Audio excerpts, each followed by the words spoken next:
Padre, del Hijo y del Espíritu Santo. Amén. Queridos hermanos, en el segundo libro de los Macabeos, capítulo 12, versículo 46, dice esto: es santo y saludable el pensamiento de rogar por los difuntos para que sean libres de sus pecados. Es un santo y agradable a Dios pensamiento de rogar, rezar, pedir por los difuntos para que sean libres de sus pecados y lleguen al cielo. Aquí cuando habla de pecados es más bien deuda de los pecados. Manera de hablar bíblica es deuda del pecado, porque nadie con pecado entra al cielo. Y hay dos tipos de pecado: el pecado que separa de Dios, pecado mortal, y el pecado venial, que son imperfecciones que sí que ofenden a Dios, pero no separa de Dios. Ahora, ¿qué pasa cuando una persona muere? Cuando una persona muere, bien, o se salva o se condena. No hay tercera alternativa. O se salva o se condena. Toda persona que en el momento de la separación del alma con el cuerpo está en pecado mortal, pecado grave, sin arrepentimiento, sin confesión, sin regresar a Dios de todo corazón, con arrepentimiento, y bien, cae en el infierno para siempre. Para siempre, para siempre. Esto ya no tiene solución. Y toda persona que en el momento de la muerte, aunque haya pecado, pero se convirtió, se arrepintió, se confesó, se arrepiente de sus pecados, se ha reconciliado con Dios, vive en gracia y bien se salva. Ahora, entre los que salvan, unos van derecho al cielo, los penitentes y los inocentes, y los demás, Dios en su misericordia les da la posibilidad de purificarse antes de entrar en el cielo. Esta es la razón por la cual rezamos por los difuntos. Los difuntos, una vez que están en el otro mundo, ya no pueden nada para sí, no pueden ya ayudarse, no pueden, entonces necesitan de nosotros ayuda. Ahora, este asunto del purgatorio, se sabe que la herejía viene del demonio, el demonio es astuto y perverso y enreda. Los protestantes, víctimas del demonio en primer lugar, y después de sus ministros, de sus secuaces, de Lutero y compañía, rechazan el purgatorio. Esto no les importa un pepino. ¿Por qué? Porque son los herejes que están fuera del camino de Cristo y de su iglesia. Aunque con la guerra, con la Biblia nos hacen la guerra, eso no vale nada, se está absolutamente injusto. Como unos rebeldes hacen la guerra a la sociedad. Y entonces nosotros sí creemos que Dios es misericordioso, claro, pero también es justo. Misericordia y justicia, y bien se reconcilian, podemos decir, con esta maravillosa invención divina. Solo Dios ha podido inventar esto, lo que llamamos el purgatorio. Entonces, cuando un alma peca, se aleja de Dios. Cuando se convierte, se arrepiente, se confiesa, cambia de rumbo hacia Dios, pero está lejos de Dios. Entonces, si por una palabra ociosa damos cuenta a Dios, ahora imagínense cuando hay más pecados graves, bien debemos expiarlos, o en este mundo o en el otro. Lo mejor es en este mundo. ¿Por qué? Y porque en este mundo no solamente expiamos nuestras deudas, sino también ganamos méritos. Entonces tratemos, que hermanos, con la oración, con la comunión, con la confesión, con la obra de caridad, con el ayuno, con la penitencia, con el hecho de sufrir, aceptar, ofrecer a Dios penas, dolores, sufrimientos, dificultades de la vida, ofrecer todo al Señor, todo al Señor, ofrecerlo, y todo esto sirve para hacer nuestra deuda más corta con la justicia divina. Ahora alguien puede decir: pero Padre, entonces ¿para qué sirve la confesión? Y bien, la confesión, el que está en pecado mortal, es una resurrección, porque estaba muerto espiritualmente. La confesión perdona la pena eterna del infierno, la pena eterna del infierno. Cuando uno hace un pecado, hay culpa y hay pena.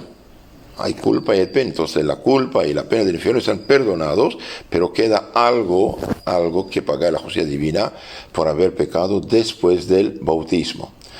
Les aconsejo a todos tener este librito del cardenal Bacci, Cómo ayudar a nuestros difuntos. Vale la pena tenerlo, leerlo, meditarlo, distribuirlo, regalarlo, lo que puedan, para que otros también sepan esas cosas. Mire lo que dice el cardenal Bacci acerca del purgatorio. El purgatorio es la obra maestra de la justicia y de la misericordia de Dios. Justicia, misericordia. Dios perdona, sí, pero exige reparación por su justicia. Dios es justo. Entonces la obra maestra de la justicia de Dios es el purgatorio. En efecto, en el Apocalipsis, capítulo 21, 27, bien dice que nada de manchado puede entrar en la Jerusalén celeste, al paraíso, nada manchado. Entonces, toda cicatriz de pecado en nuestra alma necesita purificación, necesita arrepentimiento y penitencia y reparación. Pocas son, sin embargo, las almas privilegiadas que llegan al momento del supremo de la muerte con la inocencia bautismal. El Espíritu Santo nos dice que aún el justo peca 7 veces, o sea, muchas veces al día. Proverbios 24, 16. El justo peca 7 veces. No son pecados graves, son imperfecciones más bien. Entonces, ¿qué hacer? Bien, hacer reparación y ser cautos. Todos faltamos y nos manchamos con muchas culpas, si no mortales, por lo menos veniales. Y eso también, como dije, por una palabra ociosa darán cuenta. O sea, imagínense cuando hay algo más. Es cierto que con el arrepentimiento y con los sacramentos podemos obtener el perdón de la misericordia divina, pero cuando siempre la pena temporal que pagar, queda la pena temporal. Dios perdona, pero exige reparación. ¿Por qué? Porque así corta, digamos, la gana de seguir pecando y pecando. Entonces, es importante. Ahora, un adulto bautizado, el bautismo paga todo. Supongamos un adulto de 90 años se bautiza, todos los pecados que ha hecho en su vida, no solamente original, que es heredario, sino personal, todo queda pagado. Si después del bautismo muere, va a irse al cielo. El bautismo es una indulgencia plenaria absoluta. Pero después del bautismo, si pecamos, tenemos que reparar lo que hemos hecho. Para ello no es suficiente. Entonces lo que hacemos no es suficiente. No es suficiente la pequeña penitencia que nos impone el confesor y las pequeñas y pocas penitencias que nosotros hacemos voluntariamente. Además, ¿quién nos asegura que en el momento de la muerte podremos lavar todas las culpas aún veniales con una buena confesión? Desgraciadamente, aun cuando, como esperamos, nos presentemos delante del tribunal de Dios sin culpas graves, tendremos todavía muchas deudas que pagar y muchas imperfecciones que purificar. Y como ya no pensamos esas cosas, estamos viviendo un mundo materialista perdido, bien no nos damos cuenta. Por lo tanto, en lugar de expiar, más bien acumulamos cada día.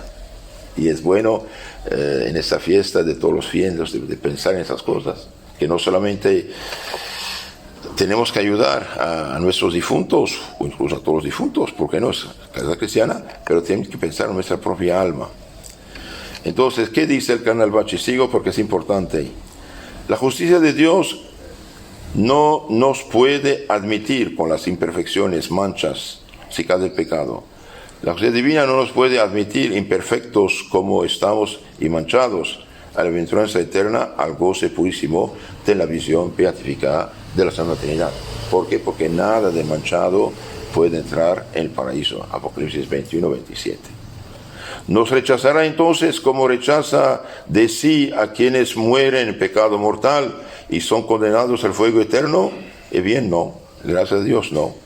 Si la justicia de Dios es infinita, también lo es su misericordia. He aquí el purgatorio donde las almas muertas en gracia de Dios, pero llenas aún de escorias, imperfecciones y deudas temporales que pagar, encuentran el modo de purificarse y de hacerse dignas del premio eterno. Entonces ahí se justifica la palabra. El purgatorio es la obra maestra de la justicia y de la misericordia. Justicia, Dios exige reparación. Misericordia nos da los medios de purificarnos y de salvarnos. Agradezcamos a Dios este gran don que es el último de las cadenas preciosas de su misericordia infinita y que un día nos permitirá subir puros y limpios a gozar de la vista de Dios mismo con el Padre, Hijo, Espíritu Santo.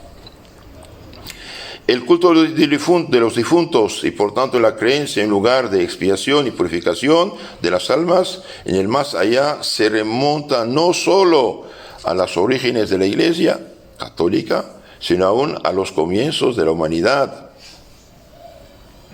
El mismo Lutero, el precursor del anticristo, aún negando soberbiamente el purgatorio, debió reconocer esta creencia tan antigua y universal que es consagrada por la tradición de la fe y por la misma razón humana.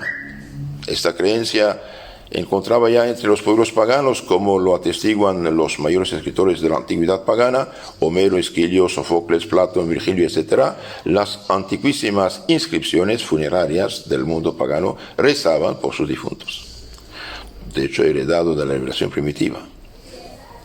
Entre los hebreos, por otra parte, la doctrina está afirmada manifiestamente en la Sagrada Escritura, en la que se narra que Judas Macabeo, después de la conquista de Yamnia, hizo una colecta de 12,000 dracmas de plata, con la que se ofrecieron sacrificios a Dios en sufragio de los difuntos.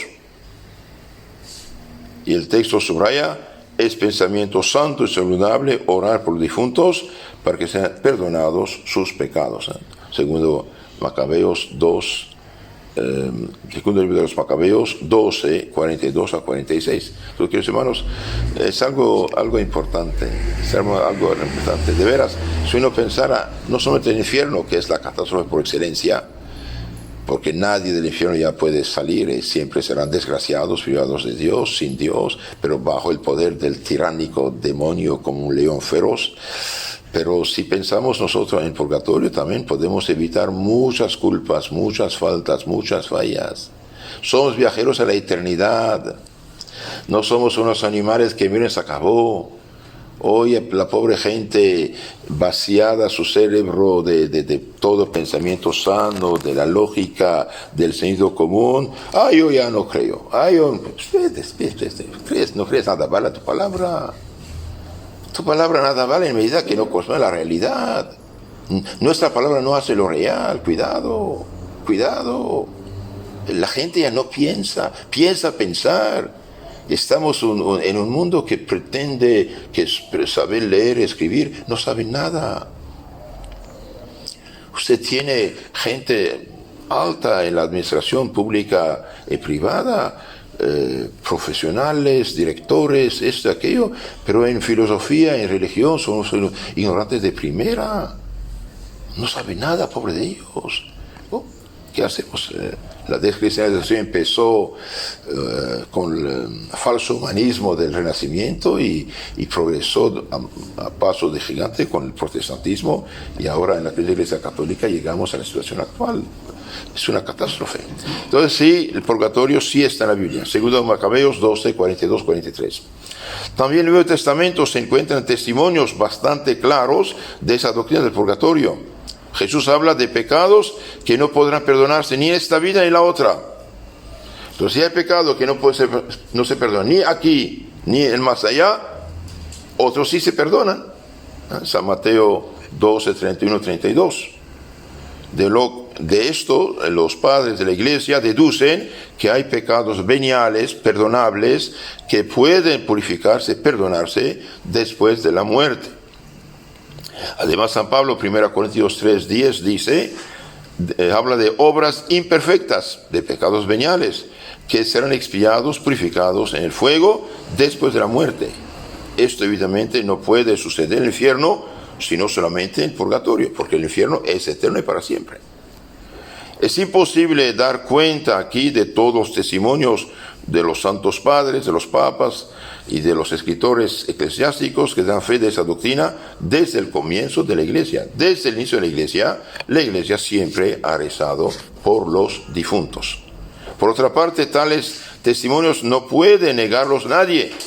Son dominio perenne de la tradición que el Concilio de Trento recogió en su sesión 25, proclamando la existencia del purgatorio frente al Lutero que lo negaba, y la obligación de los fieles de hacer sufragios por los difuntos que están expiando ahí sus pecados. Queridos hermanos, es gran consuelo para nuestro corazón de saber que no estamos separados de nuestros queridos difuntos, padres, abuelos, antepasados, amigos. Gran consuelo para nuestra alma esta verdad del purgatorio, consuelo también para nosotros, que un día podremos purificarnos de los residuos de toda culpa y fragilidad, y que hoy debemos unirnos con la oración a nuestros seres queridos y ayudarlos con nuestros sufragios y libertarlos de ahí, libertarlos. Ahora, ¿se sufre el purgatorio? Sí. Los santos dicen que la mayor sufrimientos, mayor pena, sufrimientos de este mundo es pequeña cosa con el menor sufrimiento del otro lado. Es algo serio, y algo era muy serio. Es como una persona que está a 1 metro del río, del agua, pero está amarrada con cadena y no puede beber y muere de sed. Una vez que el alma se fuera del cuerpo, ya las cosas de los sentidos ya se acabaron. Entonces ella tiene una sed, una gana, una sed extraordinaria de irse hacia su creador y no puede por esas imperfecciones. Sufren. Los santos dicen aquí, bueno, les aconsejo leer el libro del Canal Bachi, dicen cosas realmente extraordinarias. La tradición de los santos padres y la enseñanza ordinaria de la Iglesia, hablando de las penas del purgatorio, usan expresiones tales que deberían estimularnos a evitar aún el pecado más pequeño, no solo por ser ofensa a Dios, a quien debemos amar sobre todas las cosas, sino también porque será castigado por Él severamente. Además, esta enseñanza debería movernos a tener misericordia de las pobres almas purgantes que gimen entre tantos tormentos. San Cirilo de Alejandría, de Jerusalén, por ejemplo, en su catequesis escribe que los dolores de este mundo, juntos comparados con los sufrimientos del purgatorio, hay que considerarlos como dulzuras.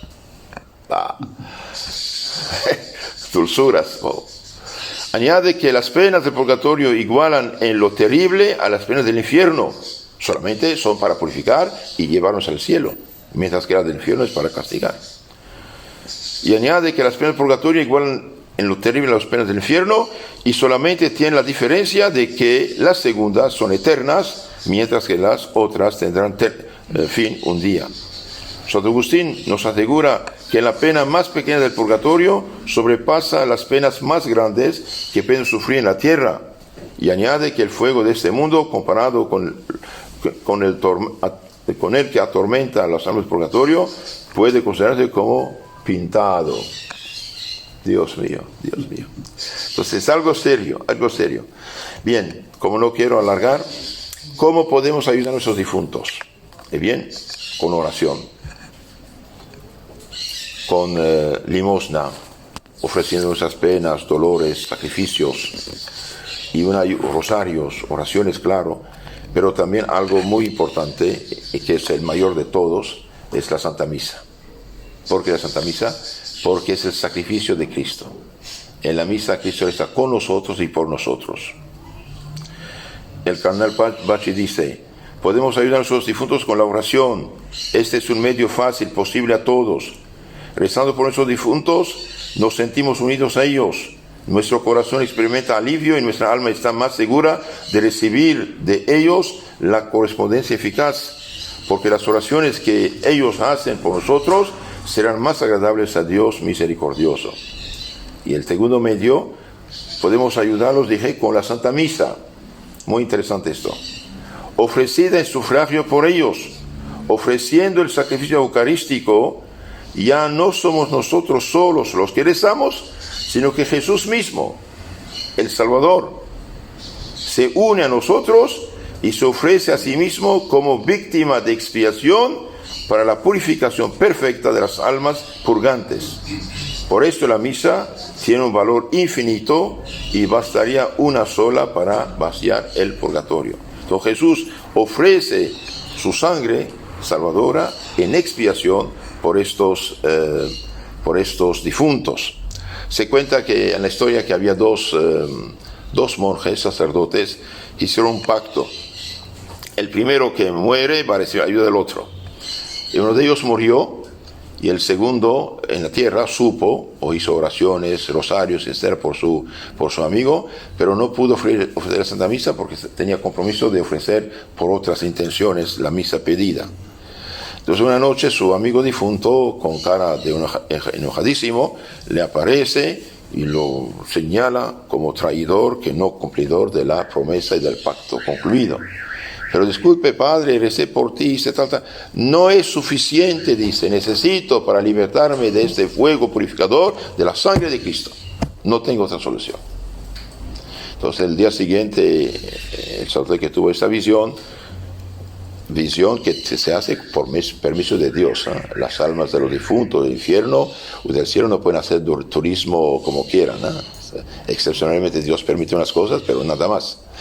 Entonces el padre explicó la visión a su superior, el superior lo descargó de las misas que tenía que celebrar, pidió a otro padre hacerlos y rezó unas misas por su amigo difunto. Al cabo de poco tiempo, esta misma alma le apareció bajo su forma humana, sonriente, radiante, bella, hermosa, agradecido, y dijo, mire, ahora yo voy a ayudarlos. Si hacemos una oración por los difuntos, ellos hacen 100 más por nosotros. Todo difunto que sale del purgatorio llega al cielo y bien se transforma en abogado muy poderoso por sus benefactores que lo ayudaron a libertarlos. Entonces, queridos hermanos, tratemos de rezar siempre por nuestros difuntos, aunque hayan muerto hace mucho tiempo. Bien, la cosa es seria. Recemos por eso. De hecho, en la misa, cada día el sacerdote reza, no solamente por el difunto por quien pide la misa, pero también reza por todos los difuntos, reza por eso. Yo tengo esta costumbre de rezar por los que tengo en la mente o quien piden, pero después digo, Señor, ten misericordia de todos los difuntos que están en purgatorio sin excepción. Ahí pongo todos, ¿verdad? Todos. En este tiempo de noviembre, la Santa Madre Iglesia da una indulgencia a todos los que se han confesado, comulgado y van del 1 al 8 al cementerio a rezar por los difuntos. O sea, se confesó, comulgó una vez, no es cada día. Y bien, va al cementerio a rezar por sus difuntos, claro, con la intención también de aspirar a la perfección cristiana, de no tener apego al pecado venial, y reza por los difuntos, puede ganar indulgencia plenaria, es decir, libertar almas del purgatorio cada día. Entonces aprovechemos de esto, si no hemos hecho, y los que pueden hacer celebrar santas misas por sus difuntos es bueno, incluso rezar por otros difuntos desconocidos. ¿Cuántos milagros vemos en la historia de los santos, de almas que eran devotas de los difuntos, y bien recibir bendiciones, protecciones, revelaciones extraordinarias por haber ayudado tal o tal difunto? Entonces, queridos hermanos, no olvidemos que tendremos que dar cuenta por cada palabra ociosa cuando el pecado, la tentación nos ataca, y bien tomámoslo en serio. Si alguien viene a poner un cuchillo a la garganta, no lo ayudo para que lo ponga adentro, lo rechazo. Bien, cuando el pecado, la tentación nos ataca, bien, hagamos el contrario. Es algo serio. Y como dije, el más allá, la inmortalidad del alma, etcétera, no es cuestión de opinión. Hoy la gente, por desgracia, realmente desgraciada, víctima de una descristianización masiva y su mente manipulada, dice yo no creo, y piensa que al decir no creo las cosas ya se acabaron. No, Señor, no. Hemos venido a este mundo sin haberlo querido, ni nos hemos programado. Todo niño que nace con nariz, 2 ojos, 2 orejas, 2 manos, 2 pies y todo el organismo. Y dejará este mundo también sin quererlo y a pesar suyo llorando. Lo que hay después no depende de su opinión. Cuidado, la cosa es seria. Entonces ayudemos en nuestra fe, resistamos el pecado, ayudemos, dije, a nuestros queridos difuntos y sobre todo, vivamos en gracia de Dios. Porque cuidado, si hay purgatorio para la gente creyente, reconciliada con Dios, penitente y arrepentida y confesada, purificada, el infierno es eterno. Todo pecado grave, no confesado y no perdonado, bien, cierra la puerta del cielo y también del purgatorio y abre la del infierno para siempre. Entonces pidamos misericordia del Señor por nosotros mismos, por los que nos rodean, por nuestros difuntos y seamos conscientes de estas cosas para no pecar. Y si hace tiempo no nos confesamos, no comulgamos, bien confesarse cuanto antes. cuanto antes, no sabemos ni el día ni la hora. Y los que no están casados por la iglesia, casarse cuanto antes o separarse, porque este estado de fornicación escandalosa es gravísimo pecado. Y los que se han separado por gracia de su esposo o de su esposa, etcétera, que no hagan los locos, que no escuchan a otros locos. Haga tu vida, eres joven, no hay problema, etcétera. Eso es falso. Lo que Dios ha unido, el hombre no puede separarle. El matrimonio sacramento cristiano, solamente la muerte lo destruye, ya pone fin. Mientras las personas separadas tienen que hacer todo para reconciliarse y no juntarse y no volver a casar, es otra mentira del diablo. Eso no existe. Hay matrimonio, pero si hay matrimonio válido, nadie puede destruirlo. Esto Cristo no lo puso en la mano de la iglesia, de unos sofistas que van psicológicamente inmaduros, entonces no vale tu matrimonio. Espere. Si el día de la boda usted quiere casarse de veras, las dos quieren casarse de veras, están casados, punto. Lo que viene después no afecta el matrimonio. Bien, entonces preparémonos para no ir ni al infierno, ni al purgatorio, sino al cielo. He dichosos 1000 veces los que reciben de Dios un don especial antes de morir, sea de viejo, sea de enfermo, se preparan largo tiempo para tener un examen más favorable, porque la muerte repentina es muy peligrosa, no tiene ninguna preparación. Entonces recemos por nuestros queridos difuntos, queridos hermanos, y lo que hacemos por ellos, Dios permitirá que otros hagan para nosotros. En nombre del Padre, del Hijo, del Espíritu Santo.